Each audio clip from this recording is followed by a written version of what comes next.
Përshëndetje të dashur miq, mirë se vini. Ja ku jemi bashkë edhe këtë pasdite në ekranin e radio televizionit Ora në studion ton plot ngjyra për të nisur kështu këto 90 minuta të bukura me energji të mirë edhe për të sjellë si gjithmonë mbi të gjitha art të vërtet.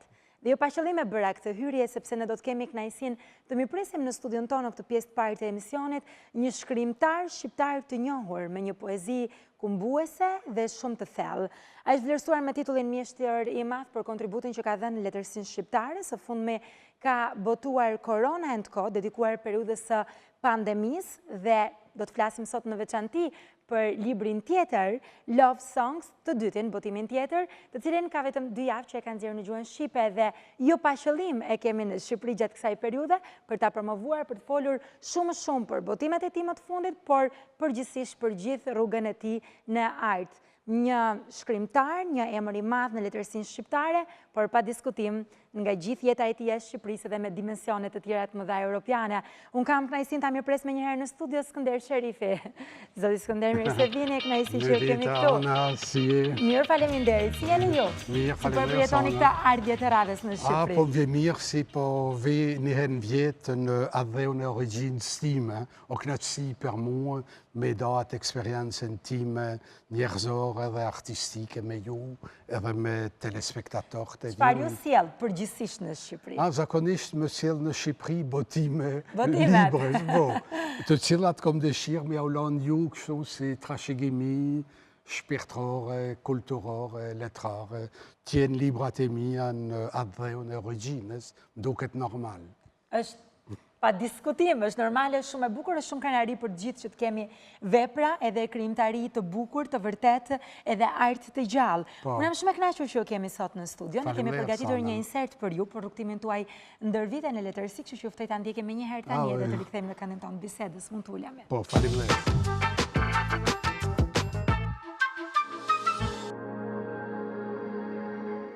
Skënder Sherifi konsiderohet si një ndër shkrimtarët shqiptar më të njohur jo vetëm brenda vendit, por edhe jashtë, indikuar jo vetëm nga kultura shqiptare, por edhe ajo frënge dhe belge. Pa diskutim, e kanë bërë figurën e tij shumë dimensionale.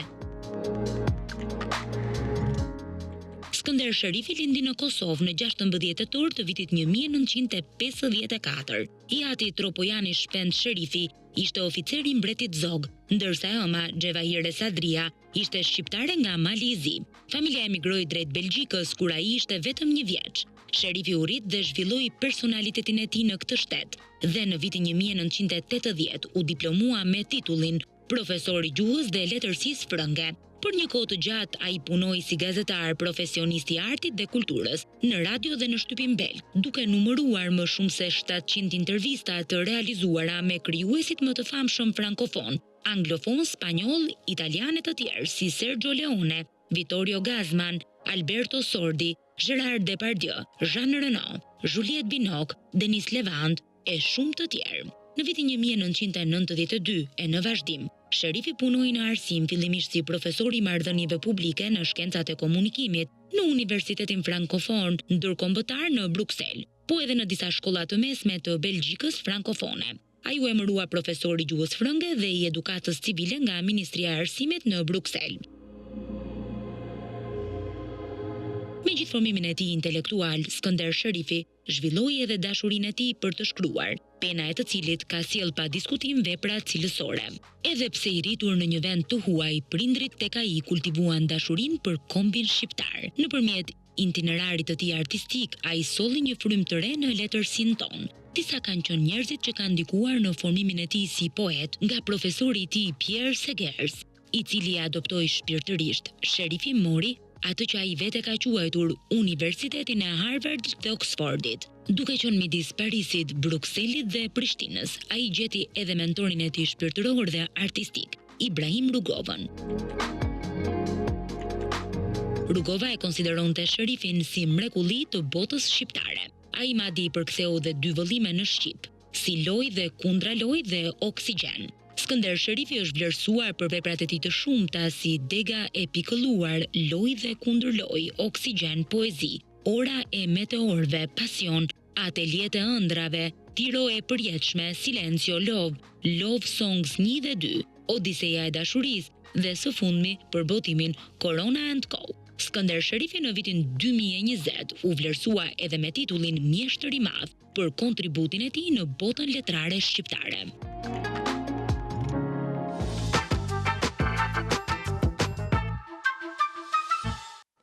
Jemi rikthyer në studio pasi kemi ndjekur insertin që kemi përgatitur për ju, ne po e dëgjonim ndërkohë dhe bashkë. Ju njihni më mirë se kushdo rrugtimin e jetës tuaj dhe gjithçka keni kaluar, por çfarë mendoni realisht kur e ktheni kokën pas edhe kur kujtoni gjithë këto gjëra bashkë? Po, më keni surprizuar me këtë biografi të shkurtër që e bën, sepse aty e ki e babën, nanën, macën time siameze, rogoven, si ka qenë shumë i rëndësishëm për mua, disa figura që e kom intervistuar, Pierre Segersi, si ka qenë baba im shpirtëror në Paris, do me thonë, ju falënderoj se është një rekujtim, është një jetë si kalon për 2 minuta, 1 minutë gjys, dhe më thonë është një flashback i jetës, fakt. Më vjen mirë që u surprizuat edhe që e shijuat. Realisht, nëse ktheheni pas, kur kanë qenë fillesat tuaja të para në shkrim, çfarë ju ka frymëzuar, ose kur e keni kuptuar që e donit realisht këtë gjë, edhe mbase kjo do të ishte e gjithë jeta juaj në vazhdim?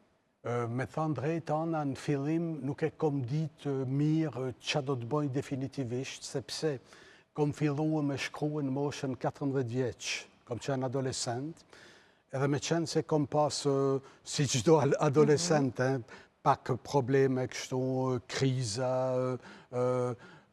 konflikte me vetë-vetën, pikpyetje, kush jam, qa jam, atëre kom fillu me shkrua gati si një lloj shkrimi psikologjik ose psikoanalitik, një shkrim terapeutik, mund thuash. Edhe ma isha ditare, kështu, kom shfrej emocionet e mia, pikpyetjet e mia, angthet, dëshirat, ëndrat, në ditare, kështu, intime, si me thonë.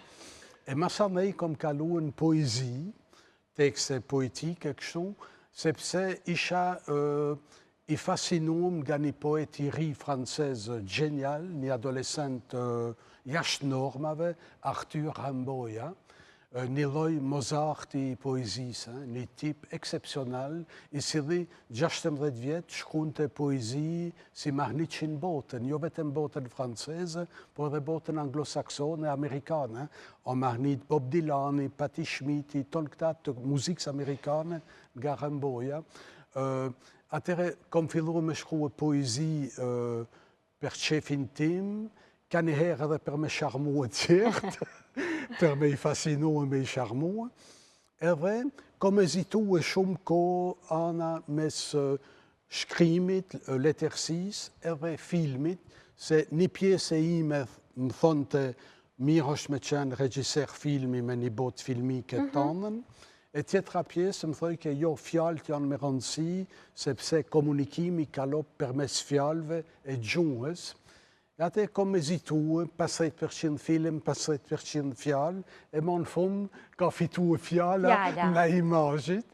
E atëre kom ditë si jeta ime do t'jetë dedikuar literaturës e fjalës, po e duhe prapë me pasion filmin, e dyta, teatrin, muzikën, fotografin, baletin, që është botë kriju se mu më fletë, dhe më thonë, jom shumë i nishëm ndaj artistave që propozojnë një univers tyne personal, emocional, shpirtëror të thellë, edhe që të provokojnë me dishka, të shtinë me mandu, të tapi një përgjigje, një pyetje se ti a ke shtruë vetës, edhe ai artist ta shpjegon ty atë pyetjen që ti shumë kohë ke shtruë veti, por nuk ja ke gjetë përgjigjen. E do më thonë, arti janë diçka fantastike në realitet, sepse i mush tona ato pjesë tona shpirtënore, të cilat nuk e kemi shpesh herë rastin në botën moderne, postmoderne, ku çdo gjë është e shpejtë, çdo gjë është elektronike, mekanike, funksionale. Nuk kemi shumë kohë më unal dhe me thonë, qa po mendoj tani, cilat janë emocionet e mia të momentit, që kam thot tjetëri me një gjuhë me vëmendjen, sot nuk e marim shumë kohën. Unë e kom pas atë kohë, kur kom qenë i rinë, vitet 60, 70, deri në 80, mas viteve 90 ka ndrua pak ritmi i shoqënive, sepse kanë ardhur bota kompjuterike, ka shpejtësia mekanike, bota industriale, bota globale, bota materiale, e ton ato e kanë zvoglu pak botën tonë shpirtnore e intelektuale e të mërëndshme. Po, do më flisni për gjithë këta ecuri dhe se si ka ardhur ky lloj ndryshimi në mendime, në përjetime, në emocione, në dimensionet e një artisti që me sa duket, gjërat i përjeton edhe i ndjen edhe më shumë se sa një person tjetër që nuk merret me art. Jeni shumë të ndjeshëm, kjo është e vërtetë. Po, normal, po. Por përpara kësaj, ju më thatë që hidhnit mendimet edhe përjetimet tuaja në ditar, më pas filluat të shkruani në poezi, të provonit veten edhe mes dilemave, mes filmit edhe fjales, edhe zgjotet këto. Por si kanë qenë ato momentet e para, me qasjen që ju personalisht kishit për t'ua treguar të tjerëve shkrimet tuaja? Ka patur një lloj frike, një lloj stepje, se si do t'ishin reagimet, mendimet, për këtë dua të di më shumë. Po, Ana, do me thonë, kom shkruet tekste në gjimnaz, adolescent, edhe një moment i merë një profesori frëngjishtes, ishte profesori imi, i merë tekstet e mi atë gjimnazit, edhe i lezon e më thot, wow, paske temperament, paske i stil të veçantë. Sepse shumë inkurajue se mendoj të marrësh reagime edhe... Atëre i pari si më ka inkurajue, ishte ai profesor. Atë më tha i profesor, tha, po ja qojmë këto tekstet tua, po i shtypim me makinë, se me shkrim fletore nuk bonë.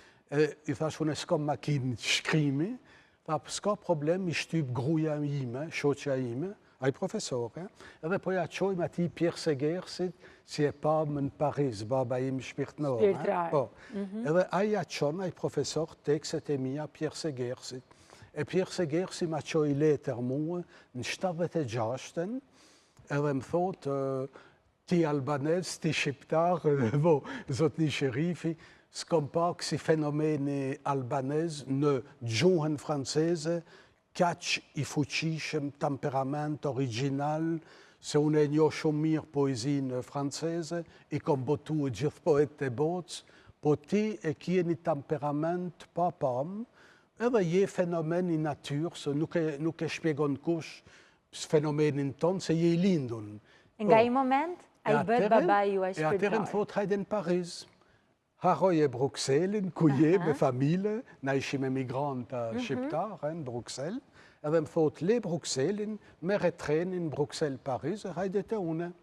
Atëre më rinj aty në Paris, 20 vjeq, marrë trenin 3 orë tren, në atë kohë, ishte 3 orë, 330 kilometra, edhe më rinj të Pierre Segersi në Parisin 14, i bje zilit, e hap deren Segersi, e më përqafon, e më thot, djallë, jo namen, jo mirdita zotni Skender, thot, hajde djallë, se isha duke të pritur ty.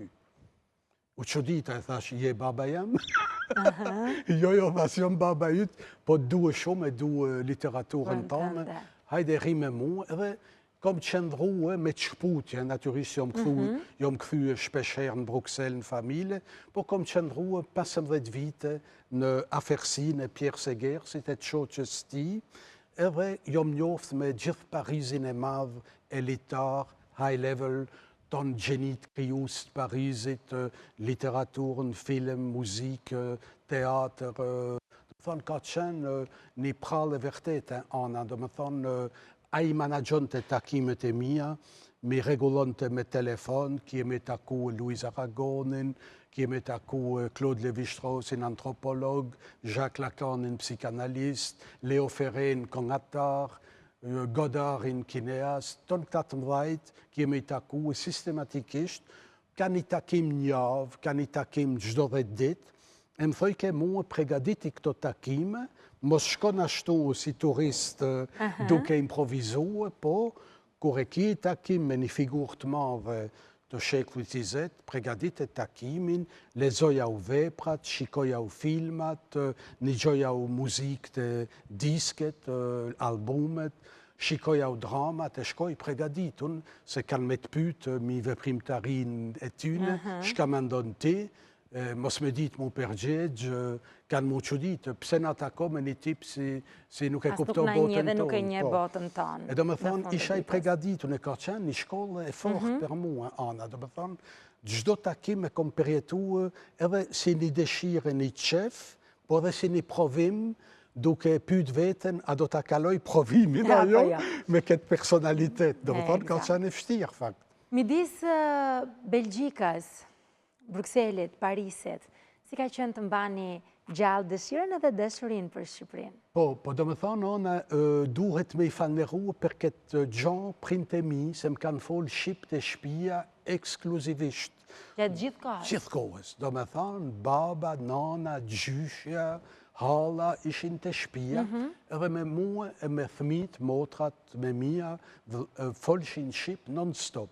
Edhe na ishim të dytyruam me ja u këthyje përgjigjen Shqip. Për në ryshe, na u kersnojshin, na denojshin, ka njëherë na më shojshin i shplak, këto Shqip të shpia. Ishte parim.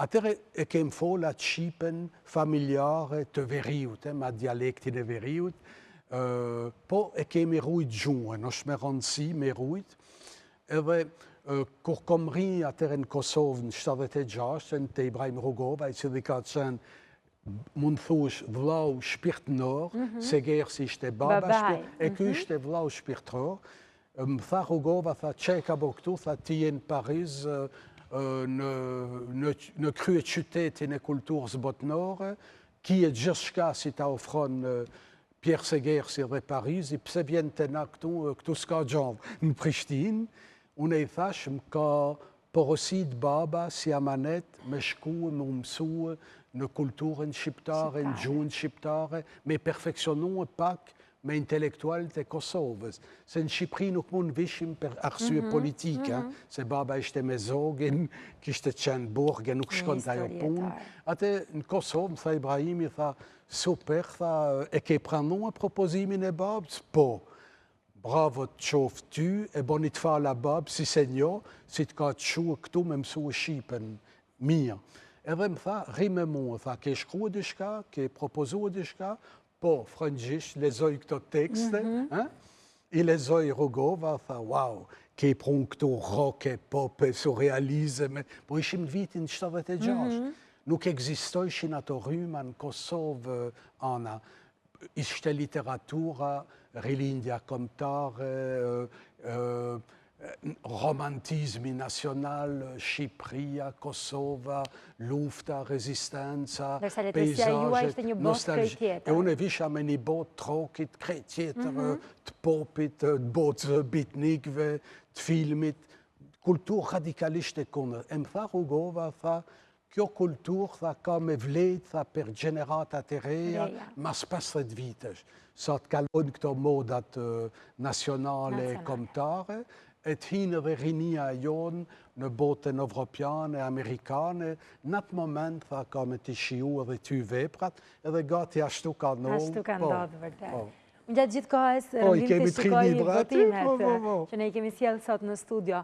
Në fakt, Love Songs 2, ndryshe nga botimi parë nga njëshi, kjo është i fundit, dhe më thonë, a donë ti? Po, kjo është i fundit, Ana, ka dalë para 2 javë në Tiranë, të botimet Ilar, e kom i botu së fantastik tu, Ana, se mu më boton edhe më pështet gati si mesen, gati është një njeri me një shpirt madhë, i cili ma di rëndësin mu edhe e kupton originalitetin tim, edhe më ka thonë mu e tha, do të pështeti literaturën tonë këtu në Shqipëri, edhe është Ilir Leshi, një personalitet fantastik, mi ka botu 5-6 libra Shqip, edhe pa më kërku asë gjanë. O një shpirt i madhë, ja shprehi mirënjohjen këti botusi, Ilir Leshit edhe përqafoj se është tip me merita trala në botime. Kjo janë 100 tekste Ana për këngë, janë poezit vërteta, i kom konceptu me rima, me muzika, me asonanca, me ritme, që të kenë një fuqi muzikore teksti edhe të kënohet. Për shembull, Ana, Mere teksten per exempel niet in dun film.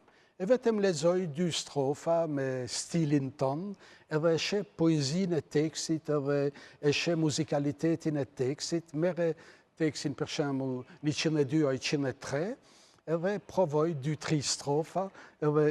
Mfue masanei, si tu duc en ty. Atëherë, ju më rekomanduat 102, por unë gjatë kohës që po ju dëgjoja juve dhe po flisni të kështë shfletuar librin, edhe si të mi mbeten asa shumë më pëlqen. Do më lejosh lexoj këtë me qenë se ishte hapja e parë që dëgjoja librit? Ka pësin i libres telefonike. Ashtu. Okej, do përpiqem, Përpiqu. Me syrin e tigreshës në kopshtin e knajsive, isha Adami i Evës në rrugën e hynive. Ti dërgoj ca mendime në postën anonime, u dashuruam disa vite, erdhi koha për shumëzime. Lundroj në përlargësit ku asnjë njeri nuk shkon, ku i prek mrekullit e horizonti nuk mbaron. Në etjet e pashuara gulfon rilindja mbi dhe, disfatat e harruara shlyhen në nënën e re. Në eteret kozmike pa vegla mekanike, vizionet profetike shëruan gjendjen kritike. Nga eklipsi në solstic për te i pyjeve dhe deteve, si pas ekuacionit jemi pjella e shpresave. Me syrin e tigreshës në kopshtin e knajsive, isha Adami i Evës në rrugën e hynive. Si tu do këtu teksti? Fantastike. Apeshe, edhe mund pëlqej lezimin e ju, Tana, e apeshe tani këtë tekst, janë 100 këtë liber, tani dikush me ardhe me këndu, një interpret, me pak gitar, me pak saxofon, me pak violin, me pak piano, kishte dal besoj një këngë mrekullueshme edhe e prekshme për publikin shqiptar, si mas mendimit tim, ndoshta je dakord me mua. Pa diskutim. E ky është propozimi im, me ja propozu këngë se muzikës shqiptare. Pikrisht ndaj keni zgjedhur Love Songs? E për ata është titulli Love Songs, pikrisht këngë dashurie, do me thonë është një propozim për muzikën, e kjo është nishi, se on botu e vjetë. Kjo vazhdimi i këti libri, po, do me thonë... Çfarë ju frymëzon për të shkruar, kur e keni burimin tuaj të frymëzimit? Po, do me thonë, ana janë ato kujtimet personale dashurive si kem përjetuar na si person, edhe me ato kujtime personale përzihen edhe dashurit e librave, ku personajet kanë përjetuar histori dashurie, të Dostojevski, të Sartre, të Camus, të tjetri, janë romane, filmat, ka plot filma, ku kje histori dashurie në filma, këngë, persona, kënon Adela një këngë dashurie, wow, sa e prekshme. Sa e prekshme. Kënon Rolling Stones atë një këngë dashurie. Dhe me njerë është një burim frymëzimi. Po më shikoni mua, korona e në kone 600 faqe liber në mundim shumë shka nga gjithë periuda e pandemisë. Kjo o botuar para 5-6 vite, një vjetë, ka 3 orë në ditë, një vjetë ko. Kom punu 3 orë në ditë, për me propozu këtë liber frëngjisht, fatkesisht nuk o shqip, janë 600 faqe, analiza e pandemisë, pse, qysh, ka, pasojat e pandemisë në njerëzimin, edhe qysh kanë reagu e qeverit, e qysh e kanë përjetu e popojt politiken shnecore, shkurtimisht, si pas botës tuaj shpirtrore dhe ashtu si që ju e keni parë në një reflektim base të gjithë periudhës pas pandemike më shumë duke shpresuar që po e lëm pas krave gjithatë periudhë jo fort e lejë dhe gati në tymnaj. Çfarë i ka bërë pandemia ose çfarë i ka mësuar pandemia njerëzve në veçanti? Varet, Ana, do me thonë, një pjesë e njerëzve, pandemia i ka vënu në pyetje. Ku shomune, shka jom, shka duhe, shka synoj, cilat janë qëllimet e mija, një pjesë, edhe ata janë gjytë në mrëndësin e tyne, edhe kanë tentu me propozu e dishka. Do me thonë, për ata ka qenë pozitive, se një farë mënyre pandemia i ka shkun, edhe i ka vendos në pikpytje me vetë vetën. Edhe ata janë përgjigjë aty në pytjeve, edhe dikush ka shkruhe, dikush ka ba muzik, dikush ka propozu dishka tjetër, dikush ka nërru profesionin, apo kupto?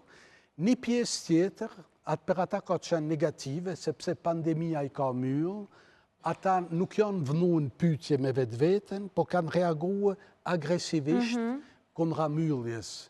Edhe kanë shfry kështu emocion, ato pulsione, emosione negative, kanë kriju probleme me veten edhe me rrethin e tyne, kaj herë dhunë, divorce, mosmarrveshje, se kur jetojnë njerëzit non-stop gjatë një muj, se na kemi qenë të mbyllur 2 muaj, po kur je një apartament vogël, ti e imagjinon me shoqen, me fëmin, në 70 metra katror, krijo tensione. Reflektimi juaj personal cili ka qenë, një mendim që ka ardhur te kjo. Mbyllja nuk më ka pëlqyer, po me qenë se nuk më ka pëlqyer, unë jam i kategorisë parë, më ka vënë në pyetje. E i kam thënë veti, ta shfrytëzoj këtë mbyllje, në vend se me reagu negativisht e me qenë irritus për tjertë, nga që nuk jam i knaqën me vetën, atëre ma mirë ta shfrytëzoj këtë mbyllje edhe ta filozofoj, ti hini analize filozofike, psikologjike, politike, sociale, pandemisë, edhe me prodhu këtë libër. Bile ka diçka konkrete e konstruktive që vjen nga pandemia, fakt. Mos e pa qenë pandemia, nuk e kisha shkruar këtë libër. E do me thonë, është rezultati i pandemisë, e prap është pozitiv, sepse tjertë mund marrin diçka për kësaj libre. Per ndryshe, pandemia ka qenë petrit, për shumë njerëz ka qenë ma shumë negative se pozitive. Sa me efekte pozitive. Knajsi e veçantë që ju kisha në studio. Faleminderit, Sana. Ju me presim kur doherë, ju uroj më të mirat, edhe e shijova shumë bisedën sot, sinqerisht. Merci beaucoup. Përshëndetje telespektatorëve Tora News. Në ndërkaq, përpara se të kalojmë në një ndërprerje të shkurtër publicitare, do t'ju rikujtojmë se Noval Diagnostic ofron siguri dhe besueshmëri për kryerjen e të gjitha analizave të gjakut, paketa check-up, analiza biokimike, analiza hematologjike, analiza imunologjike, analiza alergjike, analizat biologjisë molekulare dhe të serologjisë, infektive, aparaturat e teknologjisë fundit, stafi specializuar, shërbim elitar dhe kosto e përballueshme nga të gjithë, pikrisht mund të gjeni vetëm tek Noval Diagnostic. Kujdesuni për veten dhe për familjen tuaj.